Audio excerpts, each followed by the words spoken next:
সুপ্রিয় দর্শক শ্রোতা, একটি ভুলে অর্থাৎ কীটনাশক প্রয়োগে আমার অজান্তেই একটা ভুল হয়ে গিয়েছিল। ভুল হয়ে গিয়ে এই মালটা গাছের আমি প্রচুর ফুল হারিয়েছি। তো আজকের ভিডিওতে দেখবেন আপনারা যে কি ভুলটা আমি করেছিলাম, যে কারণে আমার মালটা গাছটার প্রচুর ফুল আমি হারালাম, এবং এই মালটা গাছের সারা বছরের কি পরিচর্যা করবেন, ফুল আসলে কি পরিচর্যা, ফল বড় হলে কি পরিচর্যা, বিস্তারিত ধৈর্য সহকারে একটু আমার সাথে আপনারা থাকবেন। তো আসুন মূল ভিডিওতে। বন্ধুরা, এই যে ভিডিওতে আপনারা দেখতেছেন এই মালটা গাছটাতে আজ থেকে 4 মাস আগে প্রচুর ফুল আসছিল। দেখুন দেখুন কত ফুল। এই ফুলগুলিকে টিকিয়ে রাখার জন্য আমি কীটনাশক প্রয়োগ করি। এখন আমি সাধারণত অর্গানিক কীটনাশক প্রয়োগ করি। তো অর্গানিক কীটনাশক প্রয়োগের কিছু নিয়ম আছে।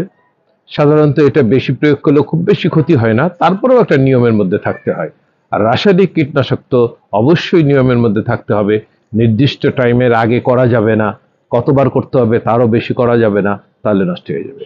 তো আমি যেই ভুলটা করেছিলাম সেটা হলো, আমি অর্গানিক কীটনাশক যখন মিক্সড করে তৈরি করতেছিলাম তার মধ্যে আমি একটি উপাদান দিয়ে দিয়েছিলাম, যেটাকে আমি মনে করেছি অর্গানিক, কিন্তু আসলে সেটা ছিল রাসায়নিক। অর্গানিক কীটনাশকটা আমি যখন এটাতে প্রয়োগ করব, আমি যেভাবে তৈরি করি, আমি লিঙ্কটা দিয়ে দিব। অর্গানিক কীটনাশক আমি কিভাবে তৈরি করি, কি কি দিয়ে তৈরি করি, কিভাবে তৈরি করি, লিঙ্ক দিয়ে দিব, আপনারা দেখে নিতে পারবেন। সেখানে আমরা বিভিন্ন রকম উপাদান দিয়ে তৈরি করি।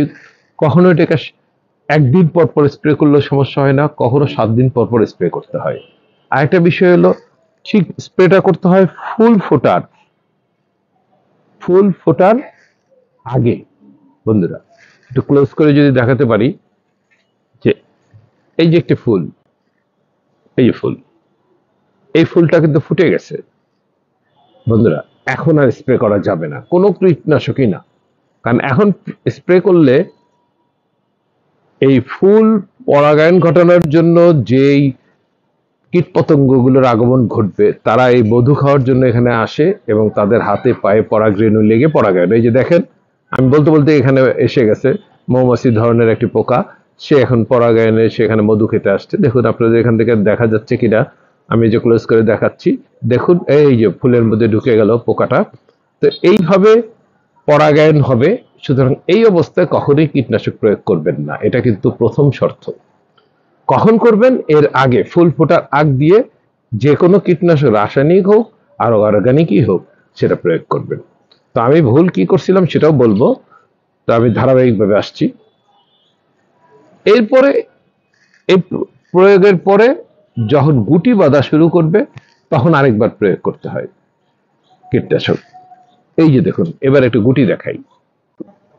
এই যে এখানে একটি গুটি দেখা যাচ্ছে ওই ফুলটার পাশে, এরকম ওইটাও গুটি বাঁধবে 2-1 দিনের মধ্যে। এরকম গুটি বাঁধলে তখন আবার হালকা এই গুটি বাঁধার 2-3 দিন পরে আবার স্প্রে করুন অর্গানিক কীটনাশক। রাসায়নিক কীটনাশকের বোতলের গায়ে লেখা থাকবে, আপনারা সেই অনুযায়ী সেটা ব্যবহার করবেন। তো যেটা বলতেছিলাম, যে আমি অর্গানিক কীটনাশক মনে করে আমি একটা রাসায়নিক কীটনাশক প্রয়োগ করেছিলাম। কি সেটা? সেটা হলো ডিটারজেন্ট পাউডার। বন্ধুরা, ডিটারজেন্ট পাউডার, শ্যাম্পু, এগুলি কিন্তু অর্গানিক কীটনাশক না। এইটা আমি আমার অন্যান্য উপাদানের সঙ্গে মিক্সড করে ফেলেছিলাম অজান্তে। আমি খেয়াল করিনি, আমি ততটা তখন ওই ব্যাপারে আমি খেয়াল করতে পারি নাই। প্রয়োগ করে আমি এটাতে প্রয়োগ করছি। করার পরে আমি যে একটু আগে দেখালাম যে কি পরিমাণ ফুল আসছে, সমস্ত ফুল ঝরে গেল। তারপরে এটা 4 মাস আগের কথা। তারপরে আবার ফুল আসছে, এবং তারপরে ফুল আসার পরে ওই সময় যে ফুলগুলি আসছে আপনারা দেখলেন, ওতে প্রচুর ধরার কথা ছিল, ওইটাই অরিজিনালি মৌসুম। এরপরে ওর পরে যখন আবার ফুল আসছে, এটা মৌসুম না, এটা অফ মৌসুম, এখানে অল্প আসছে। এই যে একটা মাটা ধরে আছে, এই যে এখানে কয়েকটা গুটি বাঁধছে, এই যে এখানে কয়েকটা গুটি বাঁধছে, এখানে গুটি বাঁধতেছে ফুল। এবার অল্প ধরবে, কিন্তু মূল মৌসুমটা কিন্তু আমি মিস করেছি। তাই এই কথাটাই বলার জন্যই আজকের ভিডিও, যে আপনারা কখনো রাসায়নিক কীটনাশক ব্যবহার যদি করেন, তাহলে সেটা কিন্তু নিয়মের বাইরে যাবেন না, তাইলে গাছের ক্ষতি হয়ে যাবে। এবার আসুন, এই অবস্থায় আর কি পরিচর্যা আছে। এই অবস্থায় আপনাকে গাছে কিছু খাবার দিতে হবে। গাছের গোড়াতে কিভাবে খাবার দিবেন? গাছের গোড়াতে যদি অর্গানিক খাবার হয় তাহলে উপর থেকে সম্ভব হলে একটু মাটি তুলে ফেলেন 1 ইঞ্চি পরিমাণ গাছের গোড়াতে। যদি শিকড় উপর দিকে না থাকে তো তুলে ফেলুন। আর যদি শিকড় উপরে থাকে তাহলে 1 ইঞ্চি পরিমাণ করে পুরো টপটাতে অর্গানিক খাবার দিয়ে দিন। অর্গানিক খাবার আমি কিভাবে তৈরি করি সেটার লিঙ্কটা দিয়ে দিব। সেই খাবারটাই আমি এখানে দিয়ে থাকি। এটাতে পানি কেমন দিবেন? সারা বছর হালকা পানি দিবেন, খুব ভেজানো না, হালকা হালকা পানি। যখন শুকনা মনে হবে তখন একদিন পরে সে পানিটা দিয়ে দিবেন। দেখবেন বেশি শুকিয়ে গেলে গাছের ফুল ঝরে যাবে, এরকম যেন না হয়, এটা খেয়াল রাখবেন। এই জাতীয় গাছের মালটা, লেবু, কমলা, এই জাতীয় গাছের একই পরিচর্যা মোটামুটি। তো এই মালটা, লেবু, কমলায় এই পরিচর্যাটা করতে হবে। কি পরিচর্যা? দেখেন গোড়ায় কতগুলো ডাল বেরিয়েছে, এগুলো কিন্তু ফল ধরবে না, এগুলি কেটে ফেলুন।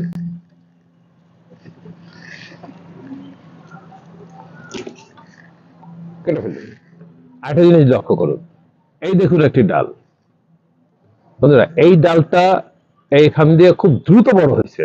এই যে এই ডালগুলির পাশাপাশি কিন্তু এটা পরে জন্মে দ্রুত বড় হয়ে গেছে, এটাকে বলা হয় সাকার ডাল। যে এই গাছ থেকে খাবার নিবে বা মাটি থেকে যে খাবার উঠে আসবে সে আগে নিবে, দিয়ে দ্রুত বড় হবে, এখানে কোনো ফল হবে না, এটা কনফার্ম। সুতরাং এটা কেটে দিন। এই যে এইভাবে নিচের দিকে যেগুলো আছে সব কেটে দিন।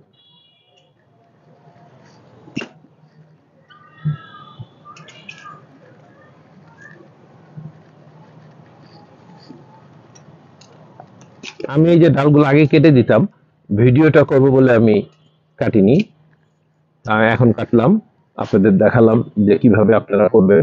কারণ প্র্যাকটিক্যালি না দেখালে অনেকে বুঝে ওঠে না, পরে প্রশ্ন করতে থাকেন। তো কেটে দিলাম।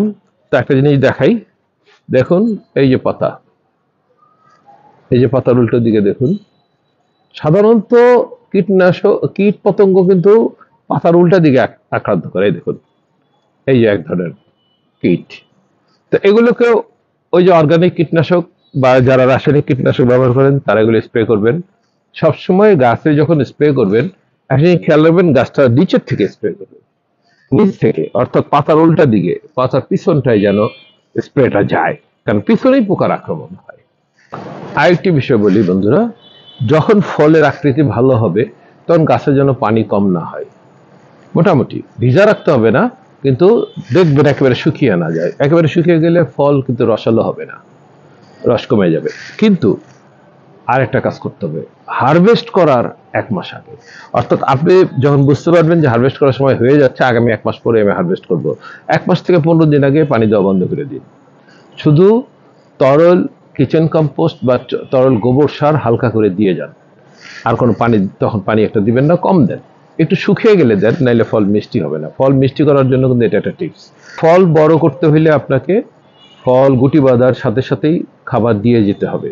ওই যে আমি খাবারের কথা বললাম, ওই খাবারের পরেও অন্তপক্ষে 7 দিন 15 দিন পর পর তরল কিচেন কম্পোস্ট অথবা তরল গোবর সার আপনি এটার মধ্যে প্রয়োগ করতে থাকুন। আমি তো প্রতিদিনই দিই। কিরকম? আমি যখন পানি দেই, এই পানিটা কিন্তু আমার তরল কিচেন কম্পোস্ট বা তরল গোবর সারের পানি। সেটা আমি আমার মূল ড্রামে যেখান থেকে পানি নেই সেটার মধ্যে আমি ভিজিয়ে রাখি। আমি কিভাবে দিই সেটা লিঙ্কটা দিয়ে দিব। তরল কিচেন কম্পোস্ট এবং তরল গোবর সার কিভাবে তৈরি করে এবং কিভাবে ব্যবহার করি এটার লিঙ্কটা দিয়ে দিব, আপনারা অনুগ্রহ করে দেখে নেবেন যদি প্রয়োজন মনে করেন। তো সেইভাবে আপনিও সারা গুটি বাঁধার পরে দিতে থাকুন, ফল মিষ্টি হবে, ফলের আকার ভালো হবে। বন্ধুরা, এতক্ষণ যারা আমার সঙ্গে ছিলেন নিশ্চয়ই তাদের ভিডিওটা ভালো লাগছে, তাদের হয়তো প্রয়োজন হতে পারে, কারো প্রয়োজন না হলেও দেখে থাকেন অনেক সময় আপনারা। তো যদি ভালো লেগে থাকে তাহলে আমার চ্যানেলটা যারা এখনো সাবস্ক্রাইব করেনি অনুগ্রহ করে নেবেন। তো এতক্ষণ যারা আমার সাথে ছিলেন অশেষ ধন্যবাদ এবং কৃতজ্ঞতা প্রকাশ করছি।